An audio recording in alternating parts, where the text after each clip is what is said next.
All right.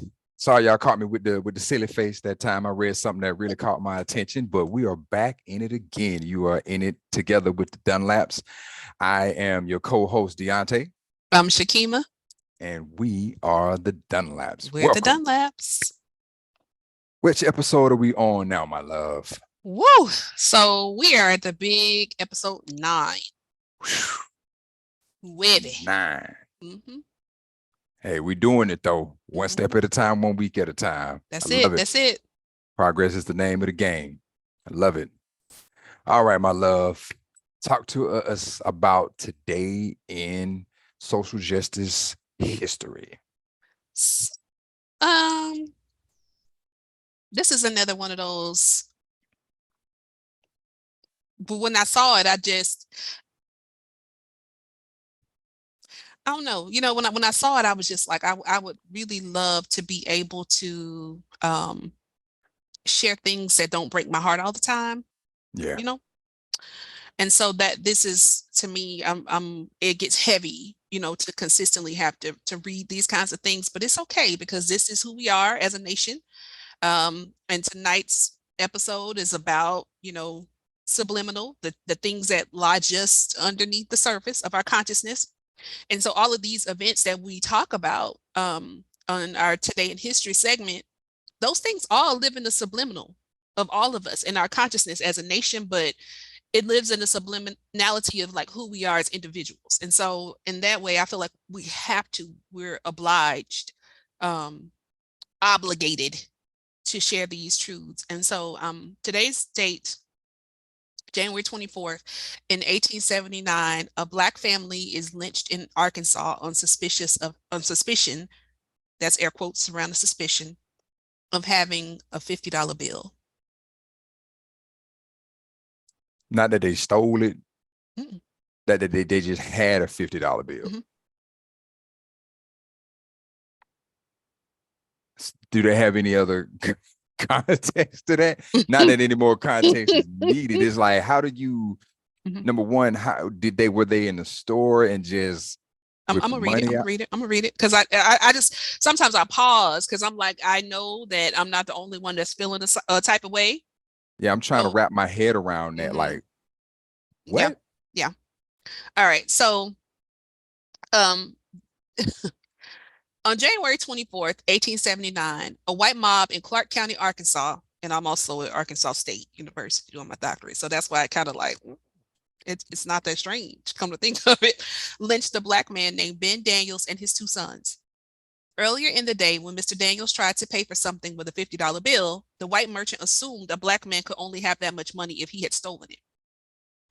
The merchant called the police to report Mr. Daniels as a suspect in a local theft that had recently occurred. So you just took it upon yourself. And connected these dots that probably You they just have took it upon nothing to do with yourself each other. to, first of all, to make assumptions about this man and then to just say, oh, somebody got robbed, so it had to be him. So that whole, I'm going to call the police on you. Like that's so loaded. But anyway, so a few days prior, a white farmer named R.M. Duff woke in the middle of the night to find his home and barn in flames. Mr. Duff later claimed that someone had run into the home and stole money as Mr. Duff evacuated with his wife, but he was not able to provide any description of this person and no one was reported burned in the blaze. Without any evidence tying Mr. Daniels to the alleged theft, police responded to the merchant's call by promptly arresting Mr. Daniels solely based on his possession of a $50 bill. Police later claimed that while in custody on the day of arrest, Mr. Daniels confessed to stealing money from the Duff home and implicated his sons in the crime as well. That forced confession. During the era of racial terror, Black suspects were often subjected to beatings, torture, and threats of lynching during police interrogations. While news reports often reported these alleged confessions as justifications for the brutal terror lynchings that followed, the confession of a lynching victim was always more reliable evidence of fear than guilt. The sheriff took Mr. Daniels' sons into custody that same day as well. Later that night, before the Daniels could be tried, a mob of white men who overpowered the sheriff, just kind of like, I'm just going to stand here and let them get you, who Right. was supposed to be guarding them, and lynched all 3 men. Some sources indicated that the 2 sons lynched with Mr. Daniels were the only ones arrested, while other reports that a third son was also arrested, not lynched, and remained in jail awaiting trial. News reports did not include the sons' names.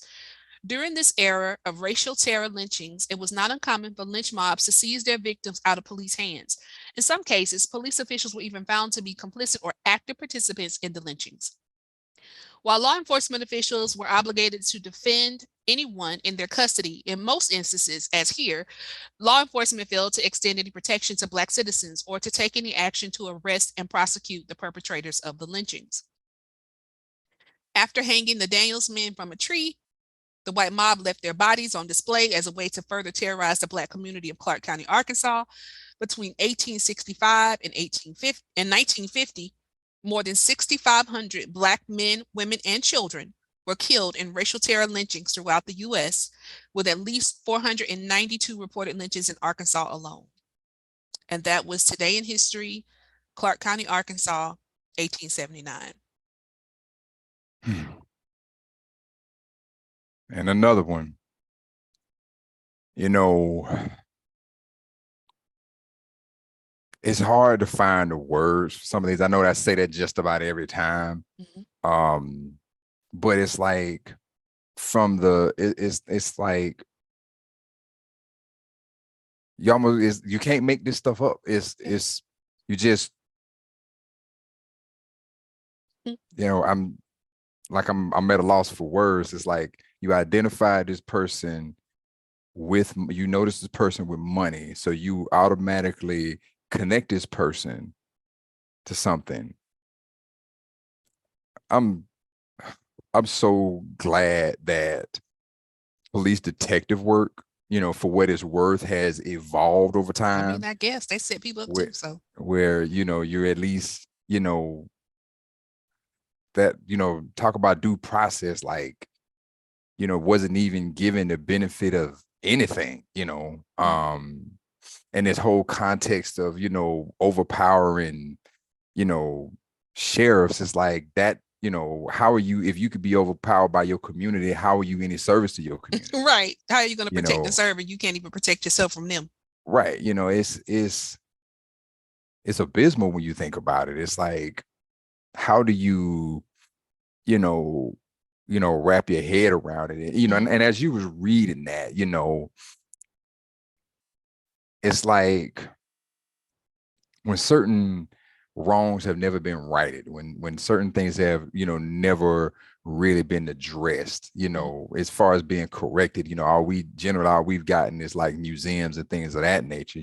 At the very least our story has been told. But when you think about some of the wrongs that have been righted in the past, in relation, it's like, what makes these different?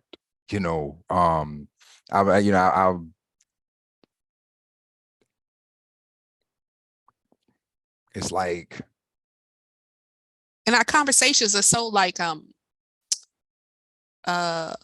guilt laden, just trying to shift it, right? That wasn't me, I didn't do it. And it's like, okay, but like the actual terror of racism continues, right? Like this history of violence is not like, it's still happening. So chattel slavery itself, but even if you were required to compensate for like the racial terror that people have been allowed to get away with, like people are still alive who did lynchings and bombings and stuff like that. And so I just wanted to take us there, because we're talking about the truth, right? We're talking about the truth about who we are as individuals, but also our truth as a nation. And I know you mentioned something about museums, like that's kind of like we'll give you this little museum, but a lot of times we have to fight for that too, right? And so that brings me to also Today in History. Arturo Schomburg was born in Puerto Rico. And so he's an Afro-Latino who created the Schomburg Center in Harlem. And y'all, if you've never been, that's a bucket list type situation. Like you have to go. And I didn't even know who he was until I was listening to something by Dr. John Henrik Clarke, and he was talking about Schomburg and like his contributions to us as a people. And so please, if you can look at the Schomburg Center online. If you can't get there in person, they're consistently putting out quality educational resources. They're consistently challenging us as a nation to like not only remember who we were, but to dream about who we can be. And it is just he wanted us to know who we were as a Right. people, before chattel slavery and even beyond. And so, yeah, today in history, January 24th, 1874 is the birthday of our Yeah, George Schomburg. I'll say one thing and then I'll move on to technology today in technology history. The one thing that always, I think a lot of people miss sometimes, especially those who get defensive about this type of history, is that yes, slavery ended, but did it? In the sense of the terror that it didn't, it may have that just maybe the practice of it, but the what came after, it wasn't over, for the newly free, people in bondage, the newly free slaves, the newly free Black people, it didn't end there. You went from being terrorized, on the plantation to being, terrorizing your communities. You just no escape. And it's just, sometimes it's just really, really difficult to just, chew on that truth sandwich. It's rough, and I'm sure it's rough on whatever side you're looking at. Yeah, Even because if nobody you, wants to be the bad guy, but at the end of the day, even even if you're from another country, Mhm. and you read about some of these atrocities, I'm sure that would also, turn, someone who's not native to this land. I'm Right. sure that would, rile something up in their spirit too. So it's just, it's like reality is stranger than fiction, is more brutal than fiction. Yeah. I think about, some of the movies and, some of like the horror flicks that we watch, some of the action movies that we watch, and then you hear about some of this stuff in history and you're just like, which one is more brutal? Like, Well, is it, that's funny because I saw something. Well, it's not funny, but I saw something on IG the other day, and it was saying that like it's amazing how certain people are so fascinated about horror movies, but they don't want to learn about Black history because is that's a real life horror movie. You know what I mean? Like if you're that fascinated by horror, just read the truth. I mean, there was a story that I posted, and I'm gonna let you get to okay. your No, technology no, piece. no, take your thing, do your thing. But I posted something on my timeline the other day on my Facebook page, and Denisha, one of our former guests, the one who's a math teacher in Dubai, she commented like, "I never heard of this person. Thank you for posting it." And it was some of the most grotesque. I just and so I'm gonna take a moment to kind of just talk about that situation and share it because I'm pretty sure there are lots of people who are under the sound of my voice who've never heard of this person. And so I want people to know. And so this was about an enslaver named Thomas Thistlewood who raped 138 African women 3,852 times, and he documented each rape account in his diary. And this guy lived from 1721 to 1786. He was a British citizen who migrated to Western Jamaica, where he became a plantation overseer and owner of land, property, and slaves. His diary is considered an important historical document chronicling the history of Jamaica and slavery during the 18th century. He is also known for keeping a detailed account of the treatments of his slaves as well as his sexual relationships with them. And sexual relationships, I don't, the relationship word seems wrong, but whatever. He began his Caribbean life as an overseer of sugar plantations, primarily at a plantation named Egypt, ain't that something? Owned by John Cope and William Dorville. The plantation was in Westmoreland Parish, where he oversaw numerous enslaved Africans and sugar production. During these years, Thistlewood gradually acquired enslaved Africans of his own, which he rented out to other planters. This is also where he met Phoeba, an African woman he had a lifelong relationship with. Thistlewood never married, but had one son. The child's name was Mulatto John, okay? By Phoeba, who was enslaved by his employer. Thistlewood eventually purchased her from Cope and lived with her at Breadnut Island. He called her his wife in the will that freed her. He never returned to England and died at Breadnut Island, Jamaica, in November 1786. So even though he loved her, I guess, and I never saw that word in here, but he called her his wife, but he didn't free her until he died, right? She was his slave until his will. And so this next part is about his brutality. So brace yourselves because this is kind of rough. Okay. So accordingly, Thistle would routinely punish his enslaved people with fierce floggings and other cruel and gruesome punishments. One of his preferred punishments for runaway slaves was the Derby's dose, where an African would be beaten and then salt pickle, lime juice, and bird pepper would be rubbed into the open wounds. Then another enslaved African, now this is after the flogging and the pepper rubbed in your wounds.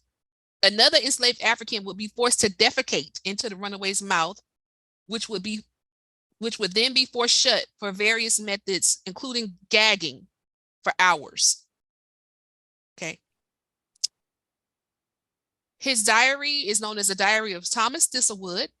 Okay. And this 14,000-page diary provides a detailed record of his life and deep insight into plantation life, from agricultural techniques to slave owner relations. The darkness of the human heart, man. Oh, I don't even have much to say about that. I think that spoke for itself. I mean, that's just an abomination of a human being. And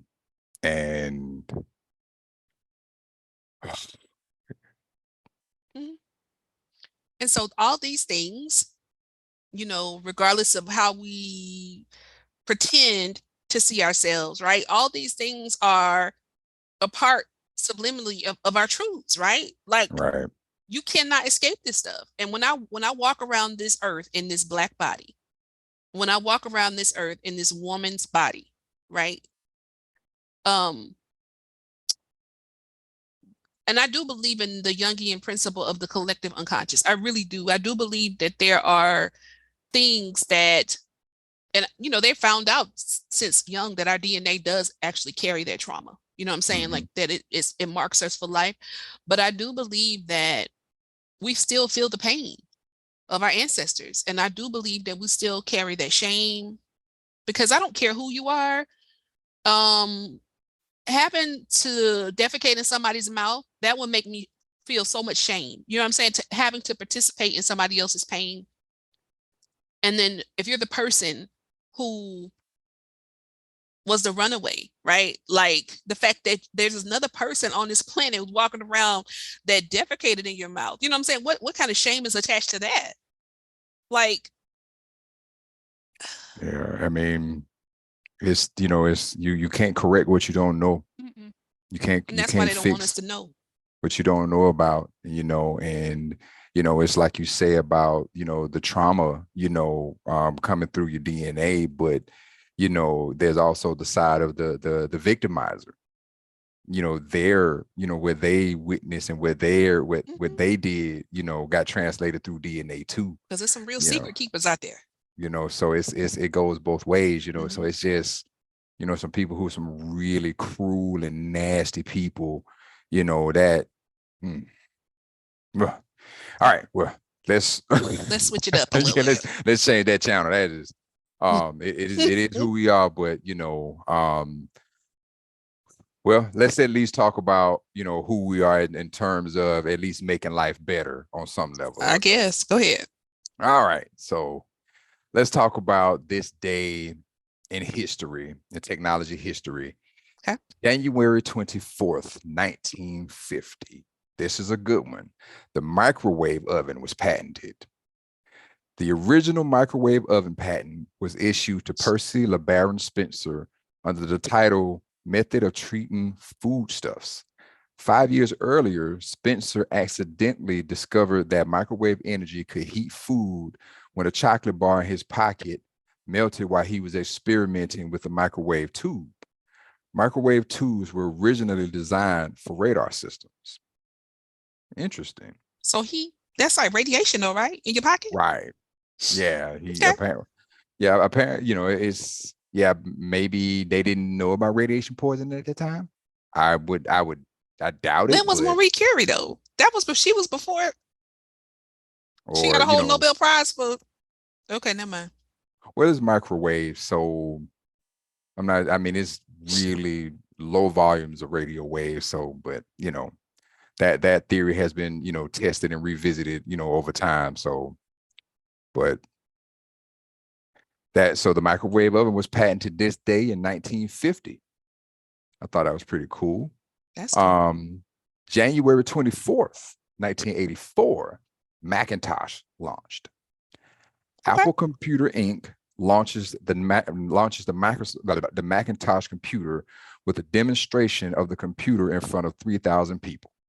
While the Apple Lisa was the first commercial computer with a graphical interface, the Macintosh would bring graphical computing and computing in general to, they put this in the article, the rest of us, as Apple's early slogan for the Macintosh claimed.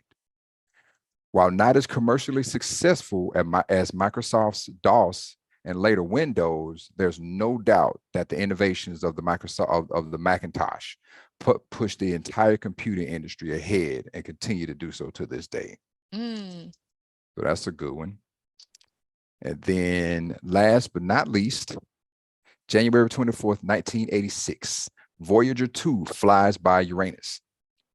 The interplanetary probe Voyager 2 makes the first flyby of the planet Uranus. During its study of Uranus, it finds 10 previously undiscovered moons.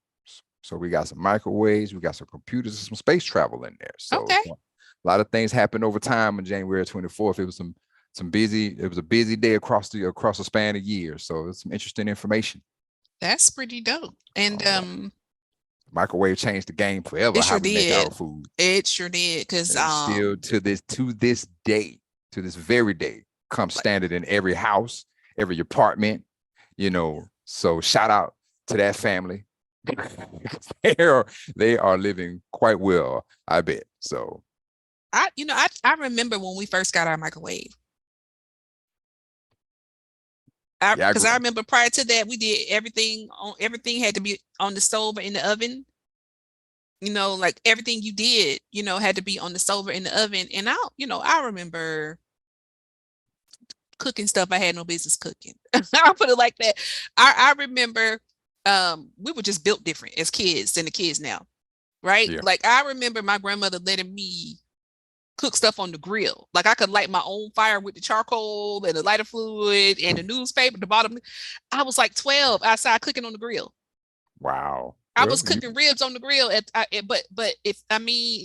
listen, in some countries girls are getting married at 12. So like being raised by grandma, that was a whole different experience. And I remember frying French fries and hot grease and everything. And I knew not to get burned because wasn't nobody gonna help, right?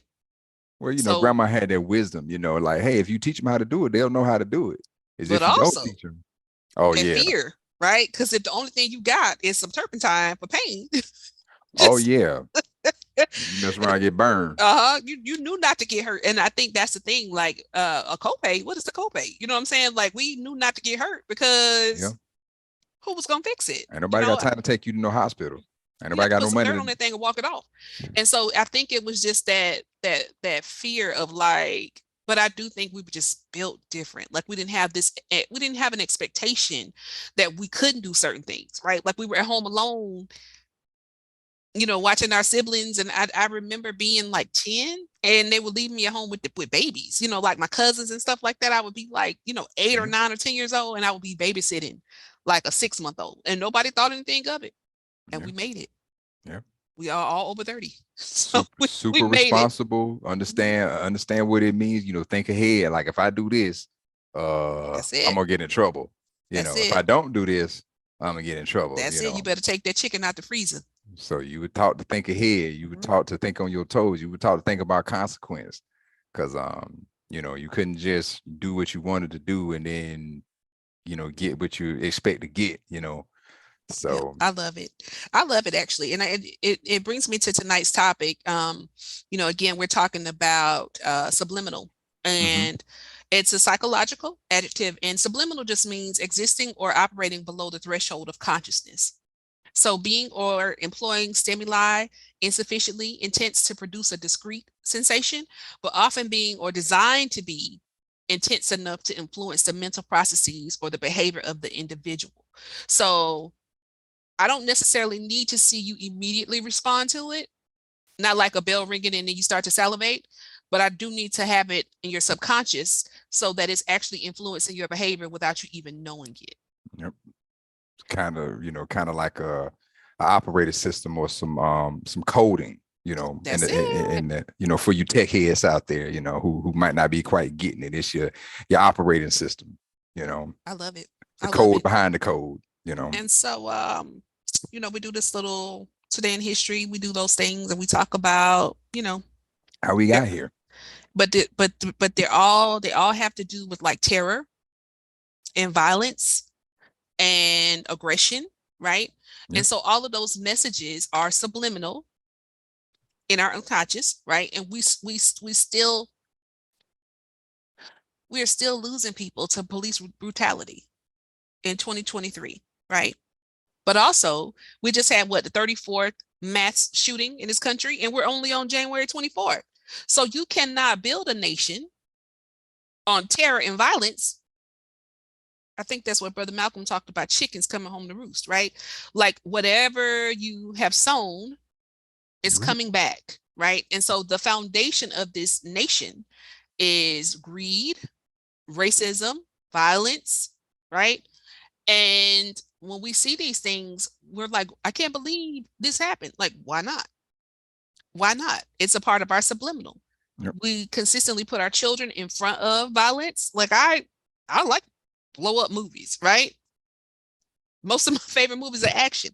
When I go on demand, I don't go to romance, I go to action, right? I want to see some killing sprees, like I don't want to see like a horror, like a thriller, but I do want to see like some make-believe bombs exploding, Right. Where does that come from? Yeah, it's one of those things where it's like I mentioned earlier, it's that deep seated carnal desire in the human heart, in the human spirit, it's rooted in fear.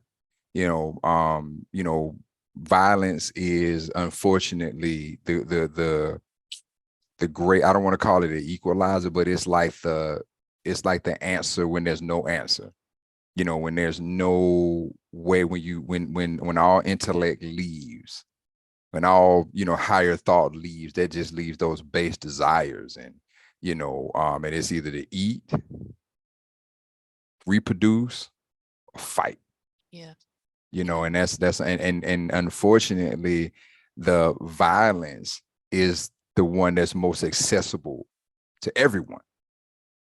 That's the truth. Everybody understands violence, which is which is an unfortunate truth, because heck, even children, even we when we grow up, we think that going to, and going that literally hit on the person we like, was a form of telling them that's how we expressed affection. It was affection, but it was a violent form of affection, and so it's like this really, really base thing that you have to be taught actually not to do.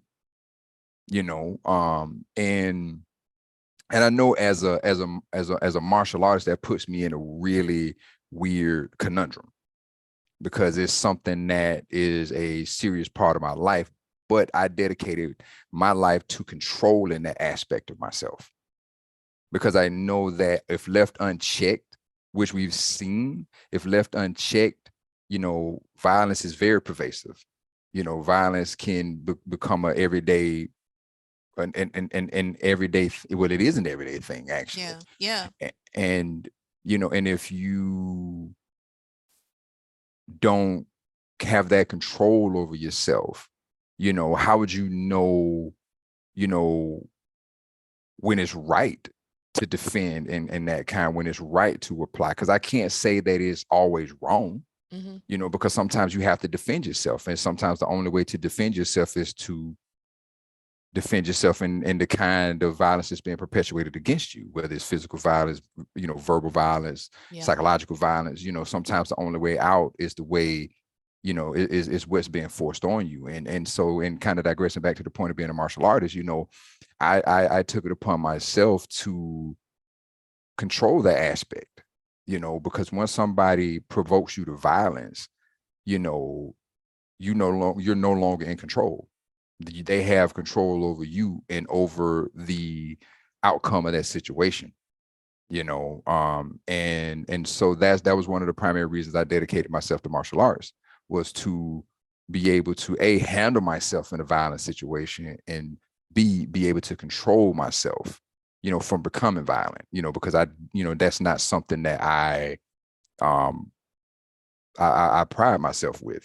I grew up around a lot of violence. I witnessed a lot of violence, and it wasn't something that I enjoyed. And the truth be, truth be told, even though I do enjoy my fair share of action movies, I don't like seeing it in person, personally. Especially outside of a controlled environment like a martial arts tournament or a boxing match or something like that. Yeah, I don't think I would like to see it in person either. So it's that notion of that kind of getting to that point of the subliminal. Mm-hmm. And it's American. Yeah, it's I wouldn't even say is that. I think it's beyond that. It's a people thing. Even the most peaceful people in the world got to be peaceful people because they have a history of violence. Yeah, but I guess I was thinking about the way we tell our history in this nation. Oh, I got you. Like conquest and the Wild Wild Yeah, West. we glorify the violence, right? Yeah. And it's just like we glorify, that people came here by force, right? Regardless of where you got them from and how you got them, the people who came here didn't want to come here. Right. And so even if there was an agreement between two parties, right? Like we catch them over here and sell them to you, and then you take them over, whatever the case may be. The people who were brought here did not agree to come here. And that's the bottom line. So you stole somebody, right? Because if that person didn't give you their consent to come, you kidnapped them. Yeah. It wouldn't matter if somebody else gave you the permission to. They didn't even have the autonomy over that person anyway. That's another human being, right? And so whatever this whole situation is that people are talking about, well, they did this and they did that, and that's how we got them. Who cares? Did the people who you took, did they consent to coming over here? If they didn't, it's still kidnapping, and then both of y'all are equally wrong, But I do think that we glorify that stuff. Like I was just saying the other day, we were watching Maverick, right? The Top Gun movie. And I was like, I don't want to see Val Kilmer. Oh, that's Doc Holliday. I'm just like, in my head, that's Doc Holliday. I want to see him twirling that cup. Right. I don't want to see him getting old. You know what I mean? That's Doc Holliday. He a Huckleberry. Like that's in my head. He will always be that character. And so that's still a celebration of violence. He was a violent person. He killed people. Like he was, and so I think, even one of my favorite movies is Gladiator, right? Like, are you not entertained? That was a man fighting for his very existence, but I somehow I'd like to see him win, forgetting the fact that him winning was him also killing other people, because he had to kill them in order to get out. And so I just think that it's very American, the obsession with blood and gore, and the way we, I don't know, teach our children that at such an early age by the stuff that we show on television. And we teach them that it's okay to kill certain people, as long as that person doesn't look like you, or if that person doesn't think like you, they had it coming, and so I guess that's what I was saying about the subliminality of it all. That I'm so much of an American that even as a Black person, I get caught up in it, I get caught up in it. And it's not until I see those American fantasies of violence enacted out on a Black person, like in real life, right? Not on TV, but in real life, like the young man that just got killed the other day, Ty. It's not until I see that happening in real life, or somebody reminds me of Emmett Till, or whatever the case may be, or, we just passed King Holiday and I'm reminded that man was assassinated. It's not until it like hits home for me that, yeah, like there's nothing glorious about this. That wasn't a movie. Those are real people. Yeah. And and as you were talking, I had a few thoughts that came to mind, and I'm not sure which one begets the other, but hear me out. Okay. We also have an obsession with dominance. Yep. We, as a species, we have an obsession with winners versus being a winner over being a loser. And what's the easiest way to dominate? What's the easiest way to show that you have supremacy over someone or something? And that's generated through physical subjugation, which never happens gently. It's always often sudden and violent. And so I think the need, the drive to be supreme, because if supremacy meant survival, supremacy meant, who holds the land, who supremacy, reflects wealth. And these are all things that, are held to esteem. And so, like I said, I'm not sure which one begets the other one, because the notion of violence is to overcome. Yeah. It's not necessary. Only in competition do you do it to see who's better. But when you're talking about, but if you know you're not better, then you have to, and again, violence. You know what I mean? Yeah. If you know you're not better, then it's not survival of the fittest, as you say, it's survival of the cruelest. And sometimes fittest is who could be the most cruel. Yeah. Who can be the most depraved, who could do the worst to each other, to almost get the other one to just say, what, I can't go any deeper. I can't because go something in my humanity won't let me stoop to that level. Right. Right. And so I think that, what we're talking about is, if things have passed down to us subliminally, like you said, then things have passed down to the other end of the spectrum subliminally.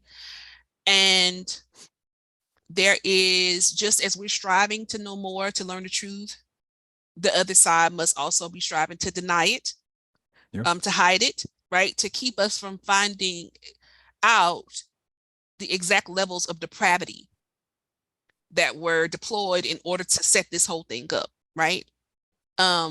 Because it's easy to say, well, that wasn't me, but you don't even know everything that happened. Like, you just know a piece of it, right? And no, you probably didn't own anybody, but like, you are complicit in upholding a system that is brutally violent and hostile to people who don't look like you on a daily basis, right? And so, I put the link in the chat for those who are streaming live on our Facebook page. The Thistlewood papers are actually at Yale University. And so I put the link. Please go view them online for free, right? So the Thomas Thistlewood papers that I talked about earlier are at the Beneke Library in their rare book collection at Yale, but you can see PDFs of all his writings. They're right there, right? And the description that I read to you is actually on the Yale website. So I didn't make that up, just for reference. But also, I'm going to post something now in the chat about Florida Governor Ron DeSantis and his decision to ban the College Board course about African-American studies. Stoker said there's no educational value to students learning African-American history. So, it's interesting, you bring that piece up. I was thinking while you were talking, I was listening to you talk, and how we were talking about the DNA, that how that trauma, whether it's trauma of victory, how that passes down through DNA, right? And you think about those who justify their actions, because I do think in all of us is, both light and dark, is both good and bad. And I mean, especially if you've been in this country for generations, you can't help but be both, right? And I think about the people who made these decisions to do to commit these atrocities, and and the idea that you can hide from history, and so you can hide from your shame, you can hide from that what makes you feel bad, because you can look at what you think is glorious and victorious, but you always have that voice in the back of your mind that reminds you of how you got there. What you committed to get. You cannot say this was an honorable thing. And that's when you have, that's when you have this justification of the brutality. That's why, that's why they go to such lengths to dehumanize, to justify their actions, so they don't have to feel bad. That shame. That shame, that guilt, until years removed. But what they don't realize is that, history, you can't run from history. and your shame will follow you. That's it. If you do shameful things, you get shameful results. And Be sure your sins will find you out. mhm, and so I just, and so thinking about, what you're saying about, DeSantis and, his take on his, it is, A mess. I it's mean, it's a it's college board arrogant. class. Yeah. The level of arrogance, though, as someone who's obviously not an educator, someone who's obviously not in a position to say what has educational value or not, to make this justification, to not justification, but to make this type of statement. And you can have your opinion, but when you stand at the head of a whole state to say something so blatantly wrong, That's it. Is it's insane. And history now, and speaking of it, history is going to be interesting how history handles this particular individual, given some of the things he might get a statue though. Touche. He might get a statue, and our grandkids with their flying cars will be riding past and saying, "Oh, he was a hero," or they might name schools after him in the ghetto. I don't know. We have a generation of young folks that are coming up that's not tolerant of some of these things, and I have faith in the young people. I have faith in who's going to take over the mantle. I have my moments where I just shake my head, but I'm sure that generations before me, when I was coming up doing my thing, they looked at me and was like, "Lord, what in the world?"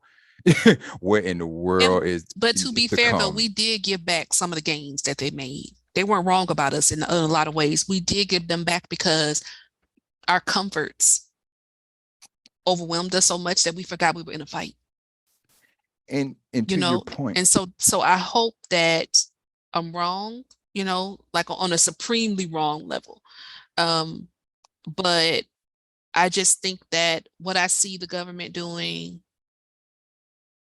what I see the society doing, those in power, I see them continuously creating individuals and isolating us, putting us into silo, like almost like you don't even really need to interact with people face to face. You can do everything without even having to get close to somebody.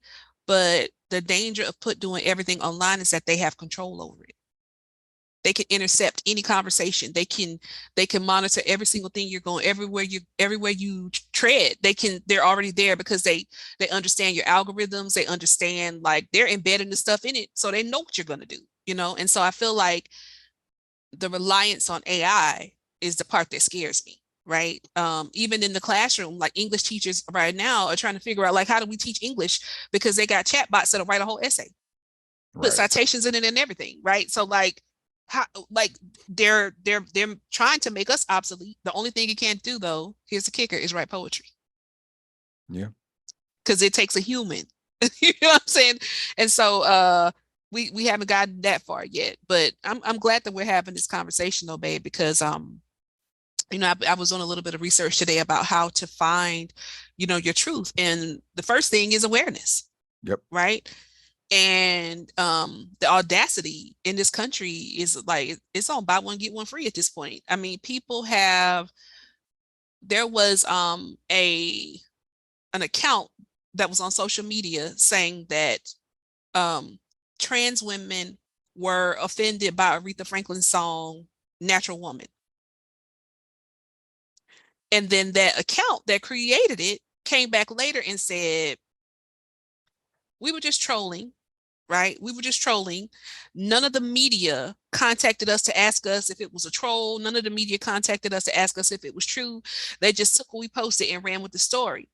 And so people were like, so instead of you being accountable for what you put out there, you're now blaming the media for not checking with you before they ran, like, you put it out there. So why would they need to come and check and say, are you sure you meant that? You put it out there. And so it's just, I see all these things, and it's like the farthest thing from awareness. And so blocking things like African-American studies, yeah. But to your point, but that's why I say I have faith in this upcoming generation, because we do have the generation that's about inclusivity, and this generation is about truth. It's just like, where you have in the southern cities where they're taking down some of these monuments. Yeah. That was this upcoming generation. They're like, no, they're choosing the truth. They're choosing to have a truth that's reflective of they're choosing to present the reality that's reflective of the actual truth. Because they can access it. And so, I have faith in the young folks. I have faith that, they'll see through the facade and they'll demand truth, because these are the ones that run the internet.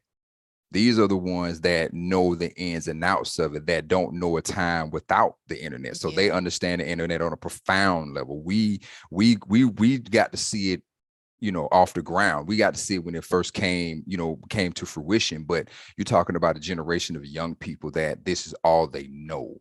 And they're building off of knowledge of people who've built an incredible, understanding of the internet, and they take that past information and build new information on top of that.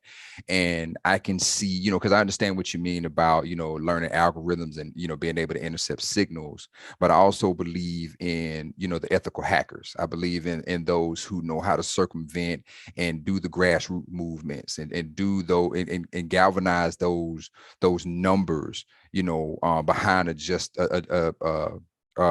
cause, so I have hopes. We're in a really interesting time. We are seeing a renaissance of sorts, especially in the realm of thought, in the realm of individual thought, in the realm of individuality as a whole. People are, people are becoming very, very different now. People are seeing each other different, and that comes from seeing yourself different. Like you say, it starts with awareness. That's it. You start to see yourself as different. You start to see yourself as not just different, but who you truly are. What you truly are. And people, there's a group of people who are tired of putting on facades and code switching. They want to be themselves. They want to be themselves. They want to be their, that word authenticity, that we hold to such high esteem. There is a generation of people who want to be that, who just don't want to talk about it. They're about that action. Yeah. Like we hear you say the word, you say all the syllables very eloquently, but do you actually believe in it? Do you actually live by those principles? Do you all actually show up authentic? And I think we're moving into a time where, the smoke screen is going to be obsolete. I love it. And people are going, and this generation of young people are going to be like more like, yeah, right, prove it. Where's your information? Where's your data? Because remember, we all got access to the internet, and just like one person can find information, so can another. And so I think that now I think there will be a divide, like in most cases. You will have those who want to preserve, what's known, what is considered known history, and then you're going to have those who are going to be like, no, we don't subscribe to that anymore. Because I do think there is a remnant of people who are going to be genuinely disgusted by what they find out, right? And I hope that those people are vocal about restoration, right? About just acknowledging it in a way that can bring forth authentic healing, because we still lie about being a Christian nation. But what is it that draws us close to God, right? Like, you repent. There has to be a turning, right? And so even if there's not, the system of chattel slavery doesn't exist, the systems that it created are still very much in place, and we have not repented, right? And so, what I want to do is kind of talk about some things that I found about that authenticity space, about being, your authentic self. And I want to take it a step further and talk about us as a nation, right? Like, what can we do as a nation to find our truth and to live in it, to walk in it? And it's going to take everybody, right? Because right now only a certain type of people get to be authentic, right? And their authenticity is the measure for what everybody else must become. And that's just not, we can't do that. We just can't do that. And so the first thing to do is to make decisions based on love rather than fear. That's huge in this country, right? So like all of these systems that we have in place, most of them are based on fear. The founding of this country is kind of like any other relationship, you know, like how you started is how it's going to end, right? So if you started with lies and deception and violence, then that's probably how it's going to end. We have a really great opportunity to shift courses, right? To repent, to turn from our wicked ways and actually do something different. But it's got to be motivated by love for one another and love for this country even, because if we keep going the path that we're on now, we won't exist, right? Every empire that has done the things that we do has fallen. So this is like a really pivotal moment for us as a nation to choose love over fear. The next thing is to say no when we mean no and yes when we mean yes, right? We do a lot of subterfuge in this country, right? We'll say, oh, we do care, but then we'll do all these things behind it. Or it's like the shell game, like watch see where you can find and the coconuts are just moving and everybody's like, what are you actually saying to me? Right? So to start being true to our word, to the people who do their best every day and wake up and go to work and do whatever they do to, keep this thing going, we need the truth. We need to really understand what's happening to us and for us every day and the things that are working against us. And the next thing is to live according to our values. We got a preamble of the listen, we got a Declaration of Independence. We got a preamble to the Constitution. We got all these things that we still haven't figured out how to do yet. We still haven't figured out how to do those things, right? And the home of the free, the land of the free and the home of the brave, like what? Who's free? Who's actually free in here? Because some of us are not free because of oppression that's on us, and some of us are not free because they're the oppressors. And it takes an equal amount of captivity to hold somebody down. You can't move either because you're making sure I can't move. Right? Like both of us are in bondage. And so the next thing is sourcing our sense of power and self-worth from within. We have so much to build off of in this country. We have so many things that are beautiful about this country, like the African American story, as opposed to shaming it and pretending that it doesn't have any educational value. Listen, that is the ultimate comeback story, because there's not a nation in the world whose people have gone through the stuff that we went through in just that short period of time, but now we're still actually in it, who are as educated as we are, who were and I hesitate to say thriving, but just look at where we've come so far. And it seems contradictory, because I know there are people who come here from other places and they're like, well, why aren't you farther? Well, because the stuff is still happening. Redlining is still happening. Voter disenfranchisement is still happening. Police murders are still happening. We're still in it, right? Right. But it's the ultimate underdog story. There's so much beauty in our triumph. And yeah, the next one is prioritizing self-expression over the fear of judgment. You're gonna be judged when you tell the truth, but that's a part of it. When you get to the place where you realize I can't live this lie anymore and I don't care, right? I'm prepared for whatever comes after it. I feel like that's when we'll grow as a nation. The next one, and this is huge, especially for people of color, because our spirituality has kept us in bondage in this nation a long time. And this one says, honoring your gut feelings and intuitions alongside the analytical thinking. If it walk like a duck, yeah. If it quack like a duck, it's a duck. And you can pray and hope and wish and plead with God for it to be something different, but trust your gut, right? When something says you're not safe, trust it.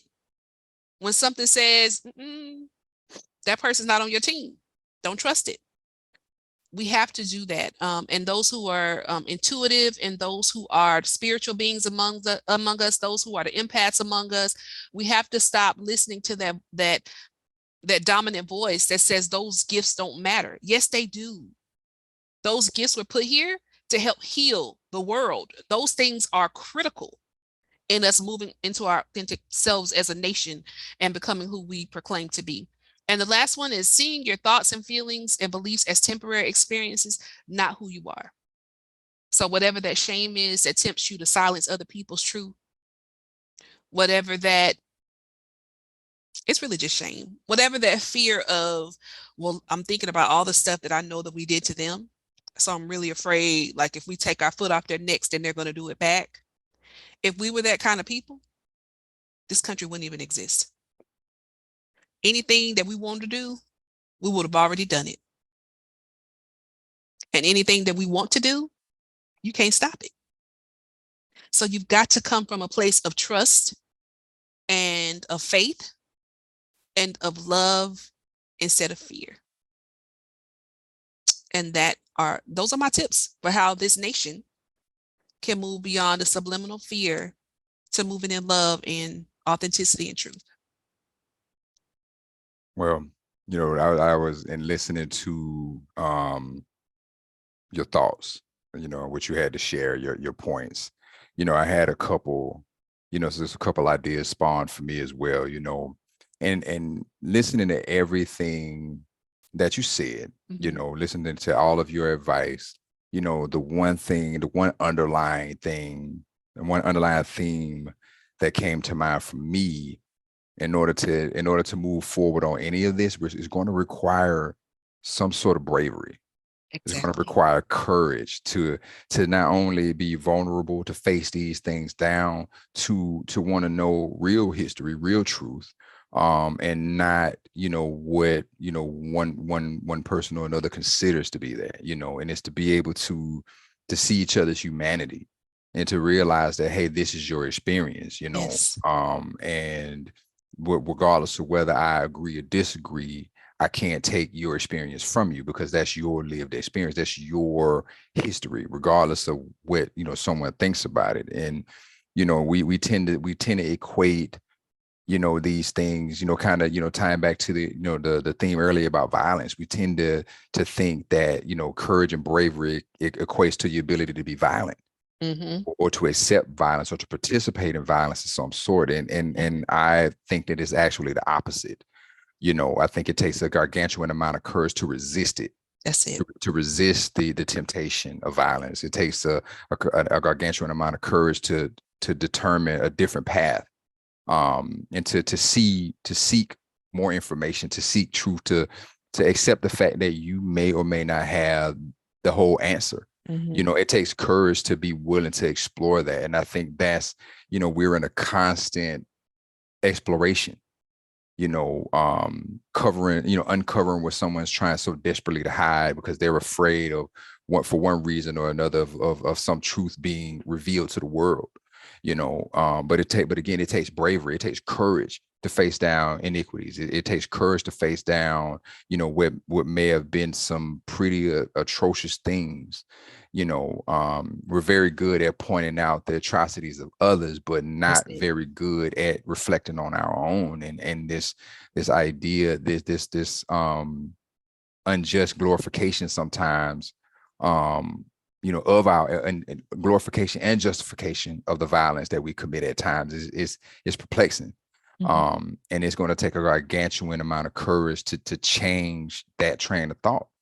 Is to move from to get out of the mindset of winners versus of someone having to be a loser. That's it. Someone having to be a winner, or someone having to be dominated, and someone having to be subjugated. And it's interesting, and I'll wrap up my final point. We talk a lot about, I hear, in the things I read, things I research, we hear a lot about being different from the animals, being different from being supreme over the animal kingdom. But one thing I understand is that there's usually an alpha, and that alpha is selected, based on, who's worthy.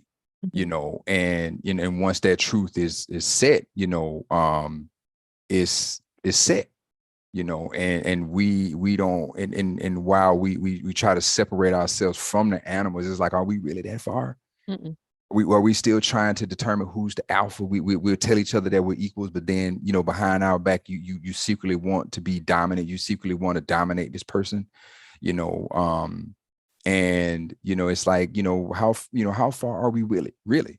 When our base, when our go-to method is to dominate and to have to be the winner, to have to be to have a winner and a loser, to have a dominant and a recessive, you know, a dominant and a dominated, you know, to have that black and white world is like, you know, but it's going to take bravery, you know, courage to move away from that base thought, you know, to move away from being, you know, to elevate ourselves further beyond animal kingdom and assert our true place, you know, on this earth, and to really see each other as equals, and not necessarily having to dominate another to feel better about ourselves.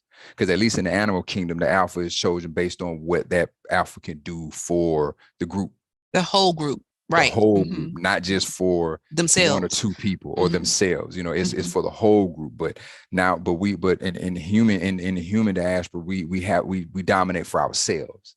We dominate for selfish gain, not to, you know, not to help anything other than self, you know. So, you know, that's the thing that separates us, is, you know, the selfishness, you know, the greed, you know, the need to reign supreme, you know. So, you know, again, you know, it's being able to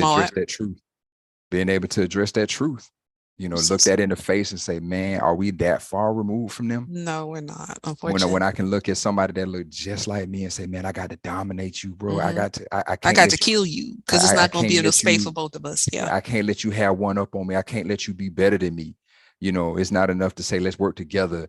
And working together, we know that in numbers, we can do way more than we can as individuals. But, you know, we still, you know, it's ego.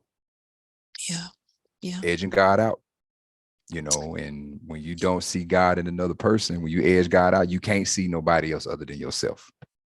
So, because you become the God of your own world. But I guess the biggest, and that's what I would say, because if you can't see the divinity in another person, then I doubt that you see divinity in yourself, unless this God that you're seeking is a God of your creation, as opposed to you being a creation of God's, right? Because there's no way you can't see the divinity in other people if you are following the God who created everything, you know. So I think this was cool tonight. I like talking to you. Kind of smart. Yeah, I feel that way about you too. You know, smart. You know, the intimate conversations. You know, we went in a little bit tonight. You know, but that's what we do. That's what we do with the Dunlaps. Engaging conversation. It ain't always comfortable. It don't always feel good, but it's conversation. You know, and that's why if we like, I love that we get to share these conversations with our listeners. But like, this is how we talk all the time. Yeah. This is how we chop it up. You know, this is how we talk all the time. These are like typical conversations for us, you know. And so when we come on here, this is just us like being vulnerable and sharing like our thought processes and this is how we sharpen each other, you know. There's a few more explicatives, you know, we drop a few more explicatives, but you know, oh, I'll take it.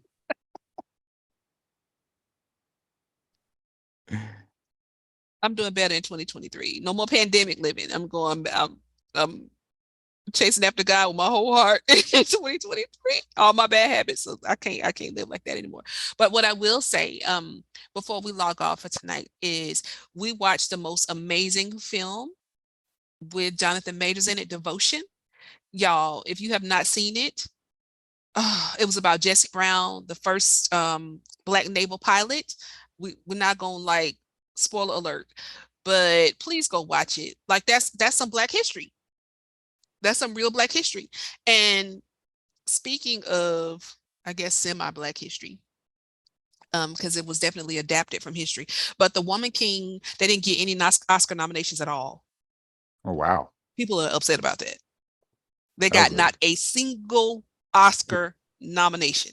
Not for Viola Davis, not for... That was a really good movie. Nothing. They got nothing. Not for costumes, hair, nothing. Wow. Nothing. And people are like, oh, okay, so this how y'all get down? See what the topic was, right? But Queen Mother, Angela Bassett, did get a nomination Let's for go. Wakanda Forever. So we respect that, but we also know when y'all shortchanged us too. We know. We know. Oh yeah. We know. So yeah. So babe, I thought we were gonna talk about the funny name story. We ain't even get that far. We ran out of time. Maybe next time. Maybe on the Maybe next next episode. time. Maybe on Okay. the next episode. I do kind of gotta go feed you your dinner. Okay. Well, this has been episode 9, Subliminal. We hope that you enjoyed it. This is Ended Together with the Dunlaps. I'm Shekema Dunlap. And I'm Deante Dunlap. We're the Dunlaps. We are the Dunlaps. And we will see you here again next week, 6 p.m. Central Standard Time, right here on our Facebook Live page. As soon as we're done here on Facebook, we upload to Spotify or iHeartRadio or wherever you like to watch or listen to podcasts. We will see you next week. All right. Bye, Thanks, everybody. everybody.